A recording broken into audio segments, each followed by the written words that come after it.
Assalamualaikum warahmatullahi wabarakatuh. Innal hamdalillah nahmaduhu wa nasta'inuhu wa nastaghfiruhu wa nastahdihi wa na'udzu billahi min shururi anfusina wa min sayyiati a'malina. Innahu may yahdihillahu fala mudilla lahu wa may yudlil fala hadiya lahu. Asyhadu an la ilaha illallah wahdahu la syarika lahu wa asyhadu anna Muhammadan abduhu wa rasuluhu la nabiyya ba'dah. Allahumma salli wa sallim wa barik alaihi wa ala alihi wa ashabihi wa man tabi'ahum bi ihsanin ila yaumil qiyamah. Ibadallah, usi nafsi wa iyyakum bi taqwallah. Ittaqullaha haqqa tuqatih wa la tamutunna illa wa antum muslimun. Hadirin jamaah Jumat, insyaallah mudah-mudahan kita semuanya senantiasa dirahmati oleh Allah Subhanahu wa taala. Bersyukurlah. Mari kita memanjatkan puji syukur kita kehadrat Allah Jalla Jalaluh. Karena dengan nikmatnya, karunia, taufik dan hidayahnya, kita semua dapat berkumpul di rumah Allah yang penuh barakah ini. Di rumah Allah, tempat kita mengambil cahaya. Fi buyutin adzinallahu an turfa'a wa yuzkara fiha ismuhu yusabbihu lahu fiha bil ghuduwi wal asal. Sebab hanya di rumah Allah, disitulah terpancar cahaya Allah untuk kita mengisi daya keimanan kita, untuk mempertebal keimanan dan ketakwaan kita kepada Allah. Ibarat mobil, kalau kita ingin melaju dengan baik, berkendara dengan baik tanpa hambatan, maka mobil itu harus senantiasa diservis, diisi bensinnya, diperbaiki semua onderdilnya yang mendukung supaya perjalanan itu akan menjadi lancar dan baik. Maka di masjid inilah kita senantiasa berlindung kepada Allah, bermunajat kepada Allah, memperbaharui energi keimanan dan ketakwaan kita kepada Allah Subhanahu wa taala. Dan di masjid inilah satu-satunya tempat bagi kita untuk senantiasa memupuk persatuan dan persaudaraan di antara sesama kaum muslimin. Karena di masjid seluruh umat yang beragama Islam, umat yang beriman kepada Allah dan Rasulnya berkumpul. Diseru oleh Allah Subhanahu wa taala, ya ayyuhalladzina amanu idza nudiya lis-salati min yaumil jumu'ati fas'au ila dzikrillahi wa dzarul bai'. Disinilah rumah Allah, tempat kita memupuk persatuan dan persaudaraan, mengisi daya keimanan dan ketakwaan kita kepada Allah. Mudah-mudahan semua amal ibadah kita diterima oleh Allah Subhanahu wa taala. Mari kita bersalawat salam untuk baginda kita Rasulullah Muhammad sallallahu alaihi wasallam beserta seluruh keluarga, para sahabatnya, dan insyaallah mudah-mudahan tercurah limpahkan kepada seluruh umatnya, pengikutnya yang istiqamah dalam agamanya hingga yaumil qiyamah. Amin ya rabbal alamin. Hadirin yang dimuliakan Allah, di bulan Syawal kita senantiasa harus mengikat komitmen kita untuk senantiasa meneruskan kebaikan-kebaikan yang telah kita jalani selama ibadah di bulan suci Ramadan. Bulan Syawal adalah bulan bagi kita untuk bersegera, berlomba-lomba untuk berebut tempat dan posisi yang mulia di sisi Allah Subhanahu wa taala, untuk mendapatkan ampunan dari Allah Subhanahu wa taala. Sebagaimana Allah taala berfirman dalam surah Al-Imran ayat 133, "Wasari'u ila maghfiratin min rabbikum wa jannatin 'arduha as-samawati wal ardu u'iddat lil muttaqin." Kalau kita berpuasa kemarin di bulan Ramadan, tujuannya adalah agar kita menjadi hamba yang bertakwa kepada Allah. Maka di bulan Syawal inilah kita harus meraih surga yang dijanjikan oleh Allah untuk orang-orang yang bertakwa. Yaitu dengan bagaimana? Dengan bersegera, dengan rebutan, wasari'u, buru-buru. Kita harus senantiasa berlomba dengan waktu. Karena kita tidak tahu kapan kita akan kembali kepada Allah Subhanahu wa taala. Kapan ajal kita tiba? Kapan selesai tugas pengabdian kita sebagai hamba Allah di atas muka bumi ini? Untuk mempertanggungjawabkan amal kita kelak di hadapan Allah Subhanahu wa taala. Maka Allah perintahkan kita untuk bersegera, tidak menunggu-nunggu. Tidak menunggu nanti bulan Ramadan yang akan datang. Tidak menunggu nanti tahun baru Hijriah yang baru, nanti bulan Muharram 1445 Hijriah. Tidak perlu menanti bulan Syawal tahun yang akan datang. Tetapi mulai setelah kita bulan suci Ramadan ini, kita harus segera diperintahkan oleh Allah untuk bersegera, berlomba-lomba, berkejaran dengan waktu. Karena waktu itu seperti pedang, kata Sayyidina Ali bin Abi Thalib, al-waktu kas-sayf. Fa illam taqta'hu qata'aka. Kalau engkau tidak memotong atau tidak memaksimalkan fungsi dari pedang itu, maka pedang itu yang akan menghancurkan dan memotong kamu, katanya. Maka itulah kita harus bersegera, berlomba-lomba, berkejaran dengan waktu untuk meraih ampunan dari Allah Subhanahu wa taala. Wa jannatin arduha as-samawati wal ard, dan untuk meraih surga yang luasnya selebar atau seluas langit dan bumi. Bagaimana cara kita untuk mendapatkan ampunan Allah? Untuk mendapatkan surga yang luasnya seluas langit dan bumi ini, maka kita harus menjalankan beberapa amal yang disebutkan dalam lanjutan ayat 133 itu, yaitu apa? Alladzina yunfiquna fis sarra'i wad dharra wal kaziminal ghaiza wal 'afina 'anil nas wallahu yuhibbul muhsinin. Walladzina idza fa'alu fahishatan aw zalamu anfusahum dzakarullaha fastaghfaru lidzunubihim wa may yaghfiru dzunuba illallah wa lam yusirru ala ma fa'alu wa hum ya'lamun. Ada setidaknya 5 amal yang harus kita kerjakan agar kita dapat meraih ampunan Allah, agar kita dapat masuk ke dalam surganya Allah yang luasnya seluas langit dan bumi itu. Kenapa? Surga yang diperuntukkan oleh orang beriman itu begitu luas, begitu lebar, begitu besar dan megahnya. Apakah kita nanti akan kesepian? Apakah kita nanti akan sendirian? Atau seperti kata orang yang seolah-olah dia sudah pernah merasakan nikmatnya surga, sampai ada yang berani mengatakan, orang beriman itu jangan sombong. Orang beriman itu jangan merasa paling benar sendiri, surga miliknya sendiri. Karena kalau surga itu hanya milik orang yang beragama Islam, surga itu hanya diberikan kepada orang yang beriman, maka betapa luasnya surga Allah itu. Kalau hanya orang beriman saja yang akan masuk ke dalam surganya Allah, padahal jumlah mereka itu minoritas di atas muka bumi ini, maka betapa sepinya nanti kita di dalam surga, kata orang itu. Ini ucapan orang yang tidak mengerti hakikat iman dan takwa kepada Allah. Orang yang tidak mengerti hakikat rahmat Allah bagi orang-orang yang beriman. Terus kalau begitu maunya bagaimana dia ini? Dia ingin semua orang apapun agamanya masuk ke dalam surganya Allah, walaupun dia kufur kepada Allah, walaupun imannya salah, walaupun imannya bercampur dengan kekufuran dan kemusyrikan.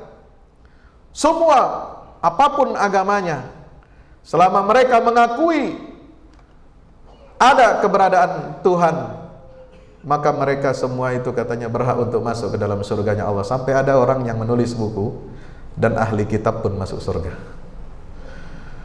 Katanya di dalam surga nanti yang bertetangga dengan Rasulullah Muhammad bukan hanya orang-orang beriman, bukan hanya Khulafaur Rasyidin, bukan hanya sahabat dan istri Nabi, tetapi juga ada barangkali Paus, juga Bunda Teresa, dan lain-lain sebagainya. Bahkan juga orang-orang tokoh-tokoh sesat dimasukkan ke dalam daftar itu. Hadirin makan Allah Subhanahu wa taala. Orang ini tidak mengerti hakikat iman. Iman itu sangat mahal. Dan Allah membayarnya, membalasnya juga dengan harga yang sangat tinggi. Harga yang tidak bisa ditukar dengan kemegahan harta duniawi, dengan materi. Walaupun kita ingin menukar, ingin menebus dengan emas sebesar langit dan bumi agar kita bisa dimasukkan ke dalam surga, tetapi kita tidak punya iman, kata Allah, tidak bisa. Tidak akan sanggup manusia untuk menukar keimanan itu dengan harta benda duniawi, walau sebanyak apapun itu. Karena apa? Karena Allah Ta'ala telah memberikan kepada seluruh hambanya, bukan hanya yang muslim, tetapi semua, yang kufur, yang ingkar, yang syirik, yang fasik, yang munafik, semua sudah diberikan nikmatnya oleh Allah di dunia ini. Semua sudah diberikan nikmat. Sehingga kata Imam Al-Ghazali, dunia ini bahkan katanya adalah surganya bagi orang-orang kafir dan penjara bagi orang-orang beriman. Bukan berarti ingin mengatakan bahwa orang Islam, orang beriman itu harus hidup miskin, tidak. Atau Imam Ghazali menghendaki kita untuk kita hidup secara fatalistik Jabariyah, tidak. Tapi itu menggambarkan betapa mahalnya harga keimanan ini. Dan dalam hadis Nabi SAW, Allah telah memberikan satu rahmatnya kepada seluruh hamba-hambanya, makhluknya di atas muka bumi ini, dari awal kehidupan sampai hari kiamat. Semua rahmat Allah satu itu dibagi rata. Apakah dia orang beriman atau orang kafir? Apakah dia orang yang istiqomah atau orang yang fasik? Apakah dia orang yang taat kepada Allah ataupun pendurhaka kepada Allah Subhanahu wa taala? Semua sudah diberikan nikmatnya dan surganya masing-masing di dunia. Dan hanya orang-orang beriman pilihan Allah, dialah mereka inilah yang akan mendapatkan 99 rahmat Allah yang diberikan khusus nanti di yaumil qiyamah. Apakah ini Allah menunjukkan ketidakadilannya? Justru itulah adilnya Allah. Allah adil, memberikan karunia-Nya yang satu itu merata kepada seluruh makhluknya, bahkan mereka bergelimang harta, bergelimang dunia, tidak terhitung hartanya, tidak berseri uangnya, tidak bisa dihitung berapa propertinya di dunia ini. Mereka sudah menikmati itu di dunia, dan itu adalah hak Allah. Adilnya Allah memberikan 99 rahmat Allah itu kelak di yaumil qiyamah hanya untuk orang-orang yang beriman dan yang istiqamah di atas keimanannya. Innalladzina qalu rabbuna Allah tsumma istaqamu tatanazzalu alaihimul malaikatu alla takhafu wa la tahzanu wa abshiru bil jannati allati kuntum tu'adun. Hanya orang-orang yang menyatakan dengan ikhlas dari hatinya, tidak bercampur baur dengan kekufuran dan kemusyrikan, Tuhan kami adalah Allah, yang mengesahkan Allah, yang menghambakan dirinya kepada Allah, yang taat kepada Allah. Semua aturan-aturannya, perintahnya dia laksanakan, larangan-larangannya dia jauhi. Semua apa yang dititahkan, diperintahkan Allah, mereka jalani dengan sebaik-baiknya dan semaksimal mungkin. Kemudian mereka beristiqamah dengan imannya itu dibawa sampai mati, sehingga mereka mendapatkan husnul khatimah. Mereka inilah yang akan mendapatkan 99 rahmat Allah, sehingga Allah akan membalasnya dengan surga yang kata Nabi SAW,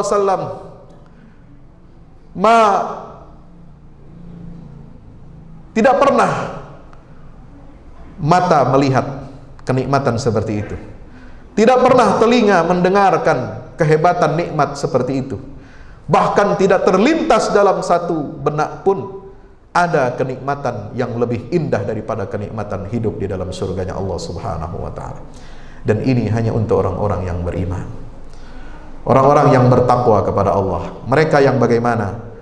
Alladzina yunfiquna fis sarra'i wad dharra.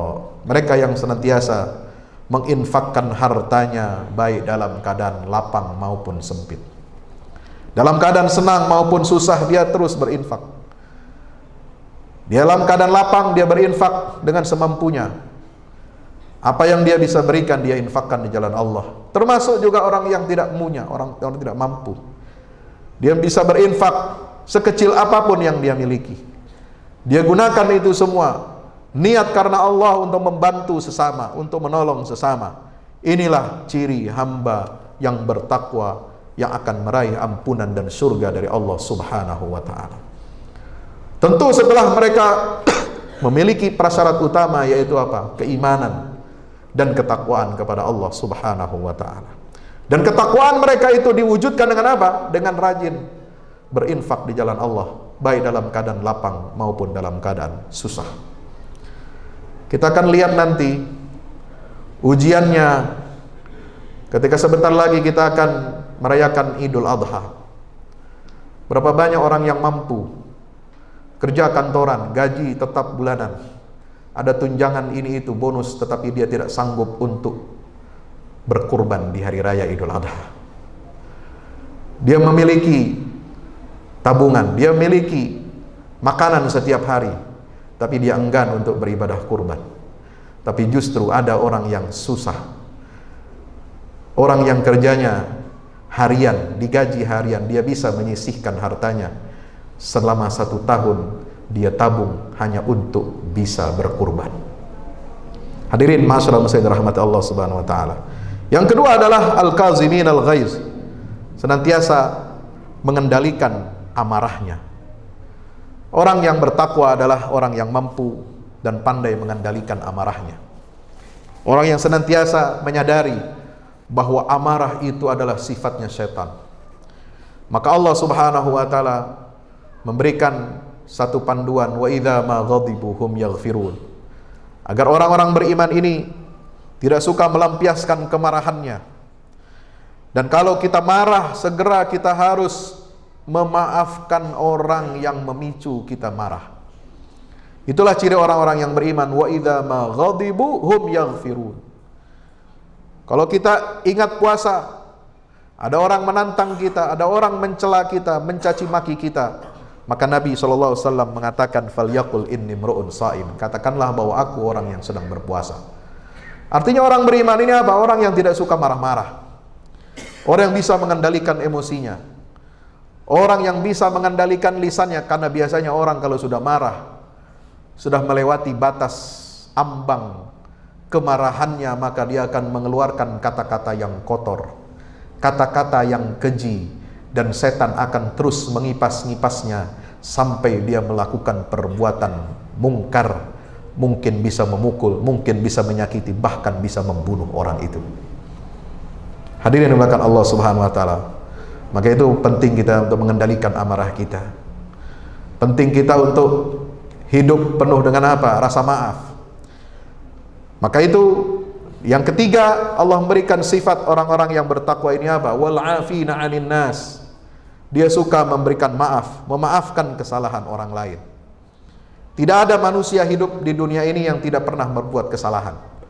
Apakah kesalahan kepada Allah, kesalahan kepada sesama, kesalahan kepada orang tua, kesalahan kepada anak, kesalahan kepada tetangga, kesalahan kepada teman kerja. Tidak ada yang tidak pernah berbuat kesalahan. Kalau Anda marah kepada orang yang berbuat salah kepada Anda dan Anda tidak mau memaafkan, maka Anda tidak berhak untuk menjadi orang yang tidak pernah berbuat salah. Maka mari maafkan kesalahan orang lain, sebesar apapun kesalahan itu. Berat memang rasanya, tetapi pahala bagi orang yang memaafkan kesalahan orang lain itu adalah balasannya surga dari Allah Subhanahu wa ta'ala. Maka yang kita minta di 10 hari terakhir Ramadan kemarin adalah memohon ampunan, memohon permaafan dari Allah Subhanahu wa taala. Allahumma innaka afuwun tuhibbul afwa fa'fu anna. Itulah sifat orang yang beriman, yang senantiasa memohon ampun kepada Allah agar dimaafkan semua dosa-dosanya, dan dia mau memaafkan kesalahan orang-orang yang berbuat salah kepada dirinya. Yang keempat adalah wallahu yuhibbul muhsinin. Allah sangat menyukai perbuatan orang-orang yang berbuat baik. Berbuat baik adalah perbuatan yang melampaui sekedar dia berinfak, melampaui perbuatan sekedar dia mengendalikan amarah, sekedar dia memberikan permaafan kepada orang yang berbuat khilaf, berbuat salah kepada dirinya. Ihsan diperlukan jiwa yang besar, sebagaimana ditunjukkan oleh cucu Rasulullah SAW, Ali bin Husain Zainal Abidin, cucu daripada Ali bin Abi Thalib, cicit daripada Rasulullah SAW. Pernah beliau berwudu, kemudian air untuk berwudunya dibawakan oleh seorang budak belian. Ketika beliau mengambil air wudu itu untuk berwudu, membasahi wajahnya dan tangannya, kemudian air yang dibawa dalam sebuah wadah itu jatuh dari tangan budak itu dan pecah kendinya. Maka lalu kemudian Ali bin Husain bin Ali Zainal Abidin kemudian menatap budak belian yang sedang mengumpulkan reruntuhan atau pecahan dari kendi yang tadi dibawanya untuk dipakai untuk menggunakan air wudu itu. Maka beliau diingatkan oleh seorang budak ini, wahai tuanku, sungguhnya Allah suka dan senang kepada orang-orang yang mengendalikan amarahnya. Apa kata Ali Zainal Abidin? Aku telah kendalikan amarahku. Lalu kemudian budaknya ini mengatakan, Allah juga suka orang yang mengampuni kesalahan orang lain. Wal afina 'anin nas. Aku sudah maafkan kamu wahai budak. Bukan hanya itu wahai tuanku, tapi Allah juga suka kepada hamba yang berbuat ihsan. Apa maknanya ihsan itu? Ihsan itu adalah sebuah perbuatan yang sangat mulia, melampaui ibadah, melampaui kebaikan standar kita. Dan Ali Zainal Abidin kemudian mengatakan kepada sang budak ini, mulai hari ini, mulai detik ini, engkau aku bebaskan dan engkau menjadi hamba yang merdeka. Itulah ihsan. Bukan hanya mengendalikan amarah, bukan hanya memaafkan kesalahan orang lain, tapi dia berbuat yang lebih daripada perbuatan yang standar bagi orang kebanyakan. Tetapi dia melakukan ihsan itu dengan cara bagaimana? Memerdekakan hamba sahaya. Masyaallah muslimin dirahmati Allah Subhanahu wa taala. Ciri orang yang bertakwa yang terakhir adalah apabila mereka mengerjakan perbuatan keji atau menzalimi diri sendiri, walladzina idza fa'alu fahisatan aw zalamu anfusahum dzakarullah, mereka senantiasa langsung ingat kepada Allah. Kalau mereka berbuat salah, mereka berbuat fahisyah, mereka berbuat zalim terhadap diri mereka sendiri, maka mereka segera ingat kepada Allah. Zikrullah adalah alarm. Alarm untuk apa? Untuk memperbaiki dirinya, bahwa dia punya Allah Subhanahu wa ta'ala yang senantiasa mengawasi gerak-geriknya, mengawasi segala tindakannya. Maka itulah ciri orang bertakwa. Orang bertakwa bukan berarti orang yang suci dari perbuatan dosa dan maksiat. Orang bertakwa adalah kalau dia berbuat salah, berbuat maksiat, dia langsung ingat kepada Allah dan segera untuk memohon ampun kepada Allah atas dosa-dosa yang dia berbuat. Wa may yaghfiru dzunuba illallah. Siapa lagi yang dapat mengampuni dosa-dosa kita selain daripada Allah Subhanahu wa taala? Hadirin dirahmati Allah Subhanahu wa taala, mudah-mudahan kita senantiasa menjadi hamba-hamba yang bertakwa kepada Allah di bulan Syawal dan bulan-bulan seterusnya. Kita dapat terus menjadi pribadi-pribadi yang bertakwa. Mungkin kita tidak lagi mengerjakan ibadah puasa Ramadan yang wajib, Tidak lagi ada seperti sholat tarawih di bulan yang lain, tetapi kebaikan-kebaikan dan nilai-nilai ketakwaan kita itu harus mewujud dalam tindakan kehidupan kita sehari-hari. Agar apa? Agar ampunan Allah senantiasa menyertai kita dan kita mendapatkan karunia berupa surga dari Allah yang luasnya seluas langit dan bumi. Barakallahu li wa lakum fil Qur'anil azim wa nafa'ani wa iyyakum bima fihi minal ayati wa dzikril hakim.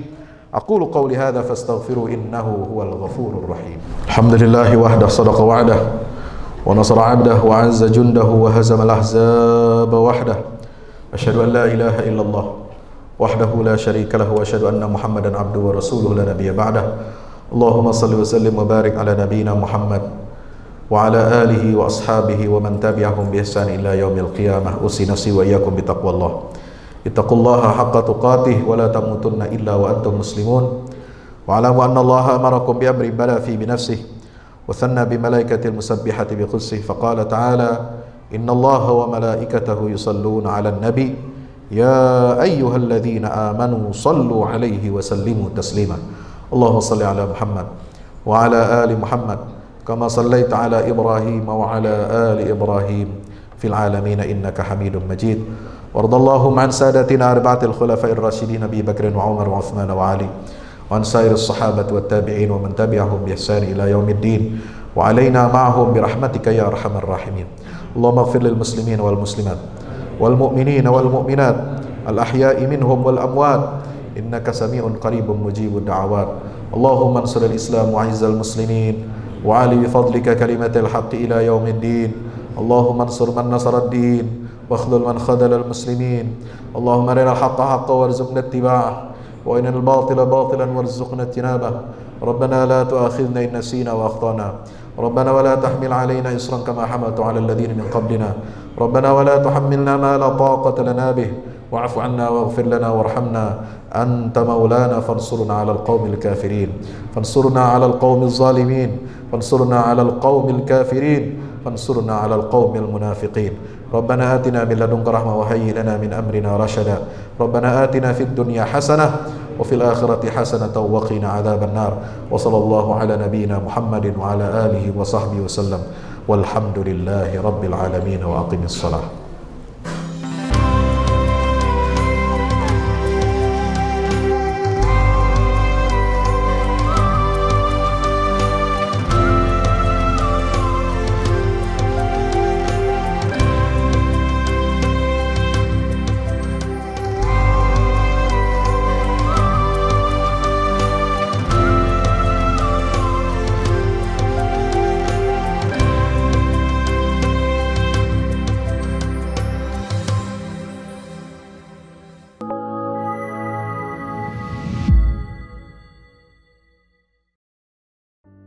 Assalamualaikum warahmatullahi wabarakatuh.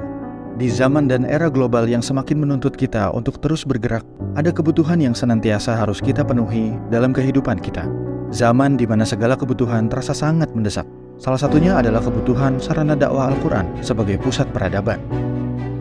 Al-Fahmu Institute hadir demi menjawab kebutuhan akan sarana dakwah Al-Quran di era masa kini. Kami melihat latar belakang yang ada untuk menjawab tuntutan seperti kebutuhan sarana dakwah Al-Quran yang meningkat di ibu kota, kebutuhan akan pusat pembibitan hafiz Al-Quran, kebutuhan pusat pengkajian Al-Quran, kebutuhan akan pusat dakwah kreatif berbasis Al-Quran, kebutuhan sarana media perekat umat Islam, ibu kota dan Indonesia, juga kebutuhan akan adanya sarana pusat kaderisasi guru tahfiz dan mufasir di ibu kota. Yayasan Al-Fahmu International Indonesia sedang membangun gedung pusat dakwah Quran yang berlokasi di Jalan Pengukiran 3, Pekojan, Tambora, Jakarta Barat. Gedung pusat dakwah Quran ini insya Allah akan menjawab tantangan dan kebutuhan akan sarana dakwah Al-Quran yang ada, seperti yang digagas oleh Direktur Al-Fahmu Institute, Kiai Haji Fahmi Salim MA, yaitu tugas peradaban kita semua adalah untuk berperan dalam menerjemahkan cetak biru peradaban, yaitu Al-Quran dalam dunia nyata. Kami mengajak jamaah semua untuk ikut dalam perdagangan yang tidak merugi ini, sebagaimana yang disampaikan dalam Al-Quran Surat Fatir ayat 29-30, yang artinya, sesungguhnya orang-orang yang selalu membaca kitab Allah dan mendirikan sholat, dan menafkahkan sebahagian dari rezeki yang kami anugerahkan kepada mereka, dengan diam-diam atau terang-terangan, mereka itu mengharapkan perniagaan yang tidak akan merugi. agar Allah menyempurnakan kepada mereka pahala mereka dan menambah kepada mereka dari karunia-Nya. Sesungguhnya Allah Maha Pengampun lagi Maha Mensyukuri. Gedung Pusat Dakwah Quran Al-Fahmu Institute terdiri dari 4 lantai, di mana di lantai 1 terdapat Masjid Quran Mulia. Dan di setiap lantainya insya Allah diperuntukkan demi berlangsungnya tugas mulia dalam perjuangan dakwah Al-Quran.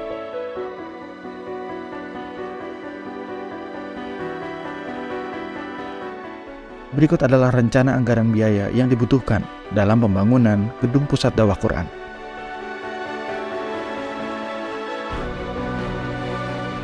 Dalam kesempatan yang mulia ini, kami mengajak jamaah semua untuk ikut dalam gerakan sedekah Lailatul Qadar di setiap malam ganjil di bulan Ramadan. Salurkan melalui nomor rekening berikut ini.